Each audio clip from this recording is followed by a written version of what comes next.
Wagwan, everyone. Welcome back to Mitchel Commentaries, place where we dive into the hottest stories and biggest conversations about Jamaica and the Caribbean. Today's topic is a big one. The USA has allegedly exposed some very classified details about Jamaica, and the reactions online are wild. Let's break it down together and talk about what this really means for Jamaica and how people are responding. When you study the history of the Ma'afa, the transatlantic slave trade, many of those who were brought to Jamaica came from the Nigeria, Benin, Cameroon, Congo region. That is a very unapologetic fight to the death region. Some of the ethnic kingdoms in that region, the white man didn't even want to enslave them because it was too difficult to break them.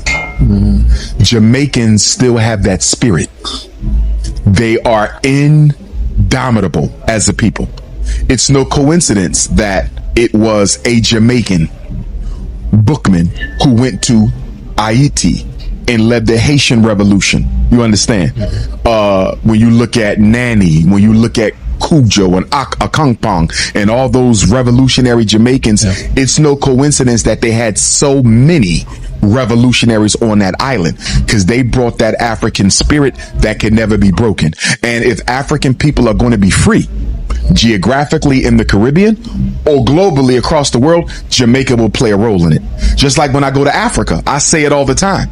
In order for Africa to be free, Nigeria will have to play a role in it because of their indomitable spirit. You can see that the Jamaicans and the Nigerians have the same blood. It's like, it's undeniable. So number one, that spirit of revolution.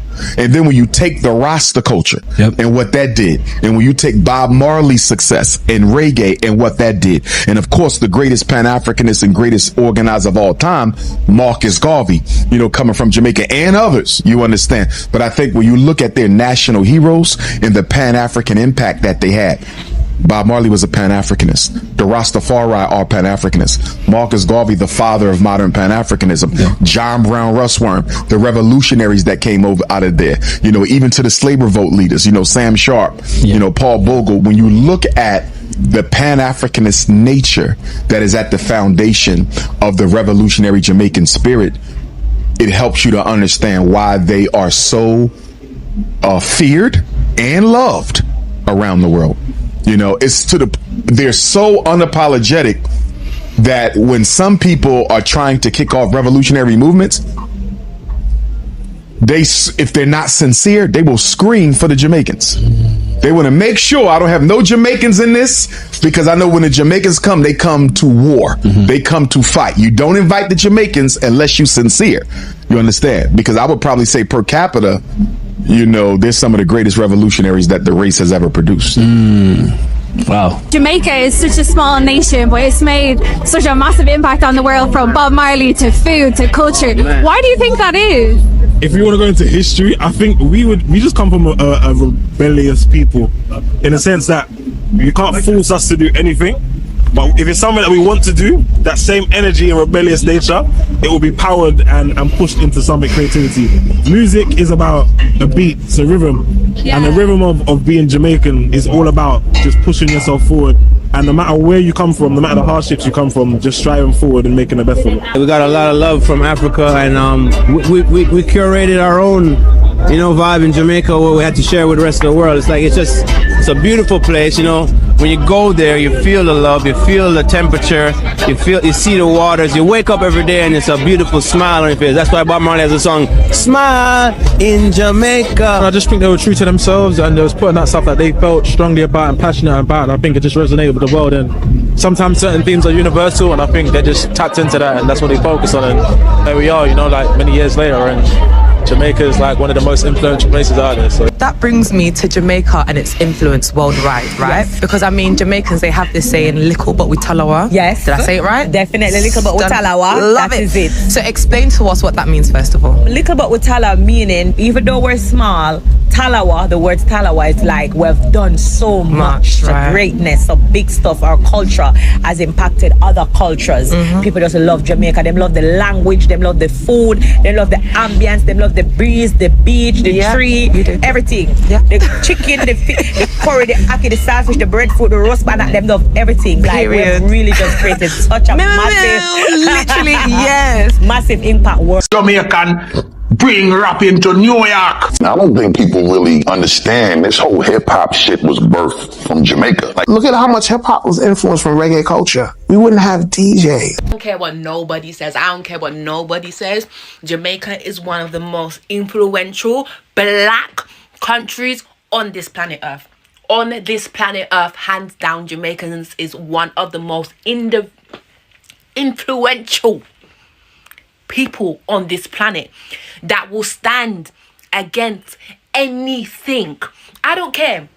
Back in the day, everyone had to claim to be Jamaican to be accepted. I don't care. Nowadays, everyone's being accepted. Everybody's music is being accepted. Everything's being accepted. But we were standing out when none of us was really accepting. When they weren't even accepting black music, when they weren't even accepting them spaces, we were still standing out there and telling people exactly who we were and what we represent. And that is the reason why we stand as one of the most influential countries on this planet. And I don't care what nobody says, because we're a country of 3 million people. We're a country of 3 million people. And we influence from our lands all the way that way and all the way that way. Okay? So I just want to shout out. I just want to shout out to all my Jamaicans. And I just wanted to shout out to all the people that love Jamaica, because we're one influential motherfucking country and nobody can tell me differently. And I respect my country highly, and I will always talk about my country highly because we're one of the top. And I don't care, the haters can come, but we are one of the most influential countries, and the reason why corporations and brands and everybody will continuously to watch what we're doing year on year on year, because we set records. Period. Done. Where rapping come from? Who originate rapping? Who originate rapping? Jamaican. A Jamaican originate rapping. A Jamaican bring rapping to New York. Come all the way out the bag and be very blunt with it. The Jamaican and Puerto Rican contributions to hip hop is negligible. What do I mean by that? And the Yankee them pick it up. Yeah, you never hear about Kool Herc. You never hear about him. You never hear, where the great Busta Rhymes come from? Where did he come from? You remember the great Shinehead? And many more famous rappers from Jamaica, where I know mention. The reason why me and Spliff was so magical is because that's the beautiful thing about the way we was molded and shaped from a cultural standpoint. Like, we Caribbean niggas. I'm a Jamaican nigga, he a Trinidadian nigga. So the showmanship that we displayed, a lot of that shit come from dancehall culture. And I don't think people really understand this whole hip hop shit was birthed from Jamaica. Like, Kool Herc is a Jamaican nigga, you get what I'm saying? Mm-hmm. The whole concept of having big ass speakers stockpiled on top of each other and playing loud ass music outside, that come from Jamaica. That's dancehall culture. You know what I'm saying? If it wasn't for Caribbeans, it wasn't for West Indian Caribbeans, there would be no hip hop. Man, get out of here! You gotta be out of your mind, man! Where would hip hop be without Caribbean Americans? There wouldn't be no hip hop. Toasting on the mic, that's rhyming. We wouldn't have the whole hip hop culture. I interviewed NLE Choppa, right? Oh, yes. He's a young rapper. He's 19 years old, right? And he's from Jamaican descent. I think like his mother is Jamaican or something like that. And we were just talking about hip hop, and I was saying, oh, Kool Herc is Jamaican, right? The inventor of hip hop and so forth. And from what I understand, he took some of the sensibilities of Jamaican dancehall and so forth and applied it with American music and created hip hop out of that. And this whole thread started about like, Jamaicans had nothing to do with hip hop. That's Gladys trying to change the narrative. And I'm like, the guy's Jamaican. Like, that's established. He's Jamaican. Right. And if you look at Jamaican dance parties, they do kind of resemble what these parties, with guys on the mic and so forth. Like, that wasn't being done in the U.S. originally. It was a Jamaican thing. It was a reggae thing. And I'm like, yeah, he took some of that style and created hip hop with it. I don't see the problem with me giving props to Jamaicans. Jamaicans and like reggae and that influenced the whole world. Yeah. Personally, like I think a lot of a big culture that has come from over there. You get me? That's like, even the way the man them dress and that, from like in Bridge, everyone's loud, like super loud. Like, you get me? That's a yard man thing. Where did Fat Joe learn lean back from then?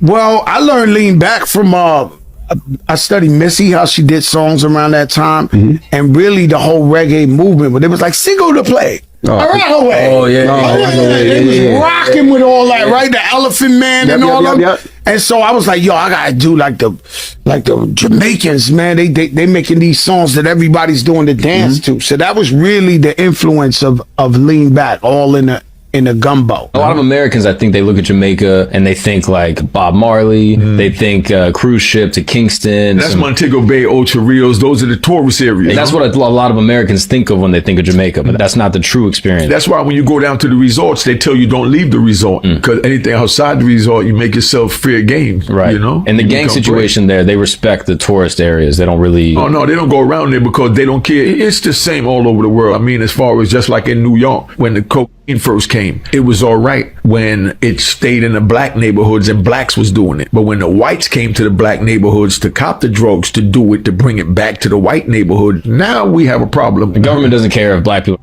but as soon as white people get involved, then all of a sudden it's a big problem. The government kind of turns a blind eye, the police. Yeah, because it's all about money. They protect the ones that's voting and paying taxes. Tell me why I make one video talking about solar panels and business, and all a lot of people can talk about in the comments is me, where me come from, but where the accent they are going with.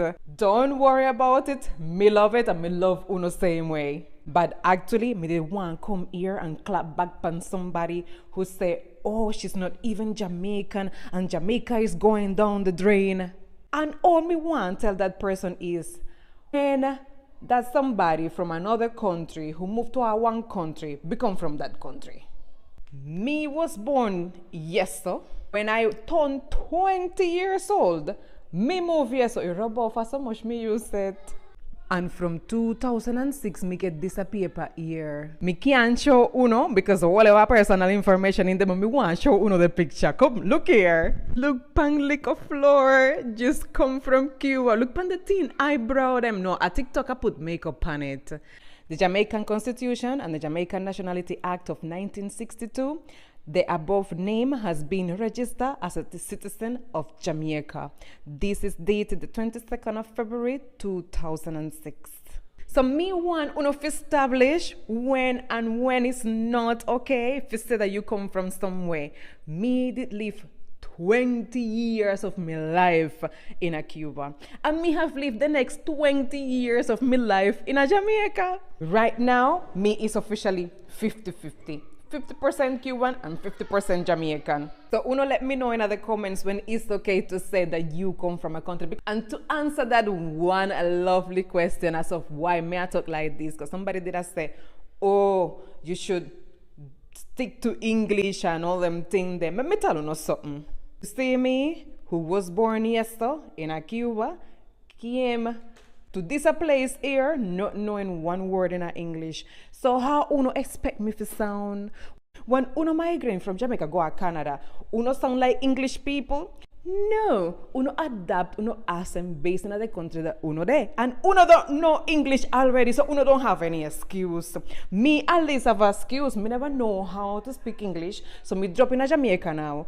And me learn to chat like Uno, because it's a Uno me hear talk. Me not hear English people talk. Me not hear American people talk. Me not work at embassy. And trust me, me do try to break in at the American market and the Canadian market, and me start my videos like, yes, so I live in Jamaica and I am Cuban, and you don't know, say Jamaica nice, and me did tell you, so me can't hold my tongue, me can't hold it. The English just feel constraining, it just feel bland, it just feel square. Me like the patois spicy. The patois come, you know, with thyme and scallion and pimento. You understand? The English uses some mashed potatoes and some greens in the side. Me like the Jamaican accent, and me is going to continue mixing up the Cuban thing in there, because no matter what me try, the R is going to roll, and me can't differentiate jam from jam, whether it's the one that grow around and the one that you put at the bread are the same thing. There you have it. I am one spicy jerk quesadilla.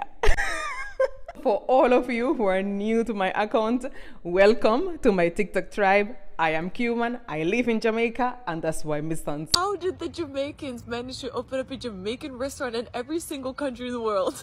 So I have traveled to around 20 different countries, and what I still don't understand is how every single place I've visited, I've always met a Jamaican person who has married a local, has mixed Jamaican kids, and has opened up a Jamaican restaurant with the best Jamaican food in town, which is the only Jamaican restaurant in town. Like, I understand if you are a person of Chinese or Indian descent, because China and India literally incorporate around a third of the entire world's population, and because of colonization. But Jamaica is a tiny island from the Caribbean. So my question is, how did you even find this country to immigrate to, first of all? Again, if you really do not believe me, literally, wherever you are in the world, look up Jamaican restaurant in your country and you will find it. It's so crazy to think about the significance of Bob Marley, because he really did that for you guys and he really put you guys on the map, and now everyone knows who you are. Wow, good for you. Like, Jamaica's not even that cool. So, the video dropped some major claims talking about things the US government reportedly revealed about Jamaica's influence, connection, and power in the Caribbean region. Now, before we dive deep, let's make this clear. Jamaica isn't just another island.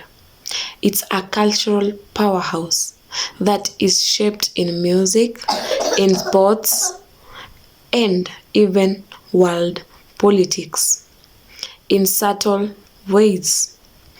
From reggae and Rastafari to tourism and athletics, Jamaica's reach is global. So, when the USA says it is exposing details about Jamaica, the question we ask is, what exactly are they exposing, and why now? They mentioned that certain classified or sensitive information was revealed about Jamaica's growing independence in trade and international partnerships, especially how Jamaica handles relations without relying too heavily on the West. That is interesting because for years, Jamaica has been balancing between global influence and maintaining its own identity. Some people see this exposure as a sign of respect, that Jamaica is being noticed for its self-sufficiency. Others think it's a tactic to keep Jamaica in check. Either way, the fact that the US is even paying close attention says a lot about how strong Jamaica's global voice has become. Online, the reaction from Jamaicans and Caribbean fans are loud. Some people are proud, saying, "Yo, Jamaica de pon the map for real." Others were skeptical, asking why now? What is the motive behind this so-called exposure? And we all know Jamaica has been dominating so fast. Jamaica is a very, very small island, but it is dominating for its own because of the things it is producing, because of the things they are doing. And they are not dominating because of bad things. They are dominating only because of good things. These people are where they are because of their working hard, because of the hard work they are always doing. That's why these people are where they are.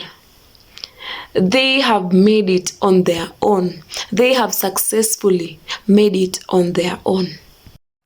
But one thing we can all agree on is the world has underestimated Jamaica for the longest time. Whether it's in athletics, music, or leadership, Jamaica continues to prove it's more than just vibe. It's vision and strength. Jamaica is a small island, a little island, but it is known for greatness. That's why it is called, and they say it is little, but they talawa, because they are dominating and they are little. They are well known. When you hear about Caribbean countries, the one country that comes in your mind is Jamaica, because Jamaica is well known all over the world. Jamaica is well known by everybody. In my view, this whole situation highlights how Jamaica is transitioning from being influenced to being influential. The US talking about Jamaica isn't something new, but the tone feels different this time.